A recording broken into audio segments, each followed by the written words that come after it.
ప్రజా సమస్యల పరిష్కారం కోసం ఇండియన్ యూనియన్ ముస్లిం లీగ్ పార్టీ నిరంతరం పోరాటం చేస్తుందని ఆ పార్టీ జిల్లా అధ్యక్షుడు షేక్ అబ్దుల్ బషీర్, జిల్లా కన్వీనర్ మొహమ్మద్ కాజా తెలిపారు.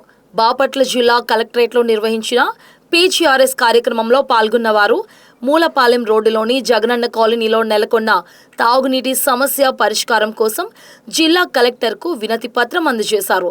స్థానిక ప్రజలు తీవ్ర ఇబ్బందులు ఎదుర్కొంటున్న నేపథ్యంలో అధికారులు వెంటనే స్పందించి శాశ్వత పరిష్కారం చూపాలని వారు కోరారు. ఐయుఎంఎల్ పార్టీ బాపట్ల జిల్లా కన్వీనర్ని ఈరోజు పీజీఆర్ఎస్లో బాపట్ల కలెక్టర్ గారికి బాపట్ల మండలం మూలపాలెం రోడ్డులోని జగనన్న కాలనీలో త్రాగునీటి సమస్య పైన స్థానిక ప్రజలతో కలిసి వినతి పత్రం అందించడం జరిగింది.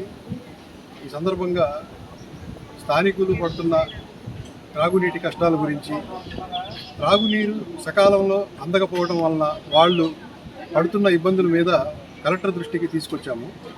దీనిపై కలెక్టర్ గారు సానుకూలంగా స్పందించి సమస్యను సత్వరమే పరిష్కరించాలని సంబంధిత అధికారుల దృష్టికి ఆదేశించారు. కావున ఎవరైనా కానీ ప్రజా సమస్యల మీద ఎక్కడైనా ఉంటే మా దృష్టికి తీసుకొస్తే సమస్య పరిష్కారం కోసం ఐయుఎంఎల్ పార్టీ తరఫున కృషి చేస్తామని తెలియజేసుకుంటూ సెలవు తీసుకుంటున్నాను. ధన్యవాదాలు.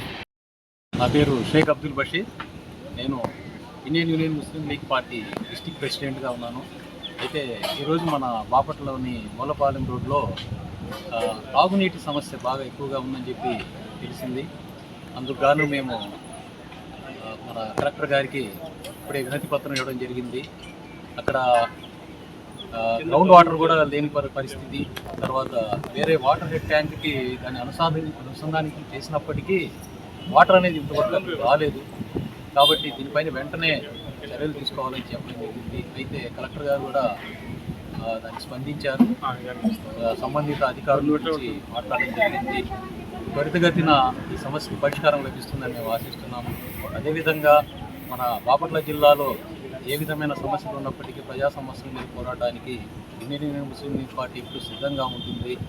దీనికి మన బాపట్లలో ఉన్నటువంటి మన ఖాజా మొహమ్మద్ గారు ఈ సమస్యను మన ముందు తీసుకొచ్చినందుకు వారికి కూడా నేను కృతజ్ఞతలు తెలియజేసుకుంటూ ముందు ఇటువంటి ప్రజా సమస్యలపై పోరాటానికి మేము సిద్ధంగా ఉంటామని మీ ద్వారా తెలియజేసుకుంటూ సెలవు తీసుకుంటాం.